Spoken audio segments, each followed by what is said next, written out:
Mechanical వాళ్ళని అసలు software side కూడా తీసుకోరు, కెమికల్ వాళ్ళని కూడా తీసుకోరు, బయోటెక్నాలజీ అని ఉంటాయి వీటిని కూడా తీసుకోరు. మెకానికల్ అంటే రేపు తను ఇప్పుడు 4 years ఏదో కాలేజ్లో కాబట్టి మనం 4 years కాలేజ్ బ్రాండ్ కోసం ఆలోచిస్తున్నాం. దాని తర్వాత ఏం చేయాలి తను? సో దాన్ని తీసుకునేటప్పుడు కొంచెం జాగ్రత్తగా చూసి, అంటే కాలేజ్ కోసం అని చెప్పి అయితే తీసుకోకండి. మెకానికల్, సివిల్, కెమికల్ ఇవన్నీ కూడా కొంచెం వేరే ఇవైతాయండి గ్రూప్స్. సో దాన్ని తీసుకునేటప్పుడు కొంచెం జాగ్రత్తగా చూసి, అంటే కాలేజ్ కోసం అని చెప్పి అయితే తీసుకోకండి.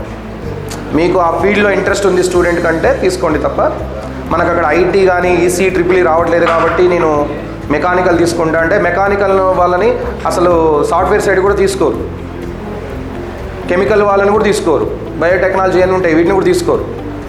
మ్యాక్సిమం అయితే ట్రిపుల్ వరకు పోతారు. ట్రిపుల్ వరకు ఉన్న స్టూడెంట్స్నే సాఫ్ట్వేర్ జాబ్స్ తీసుకునే అవకాశం ఉంటుంది. సిఎస్సి దాని స్పెషలైజేషన్స్, ఈసీఈ, దాని తర్వాత ట్రిపుల్ ఇంతవరకే, ఇంకా నెక్స్ట్ ఐటీ. కానీ కాలేజ్ కోసం మాత్రం మీరు ఆ గ్రూప్స్ని తీసుకోకండి. మెకానికల్ అంటే రేపు తను ఇప్పుడు 4 years ఏదో కాలేజ్లో కాబట్టి మనం 4 years కాలేజ్ బ్రాండ్ కోసం ఆలోచిస్తున్నాం. దాని తర్వాత ఏం చేయాలి తన కోర్ జాబ్స్లో పోవాల్సి వస్తుంది.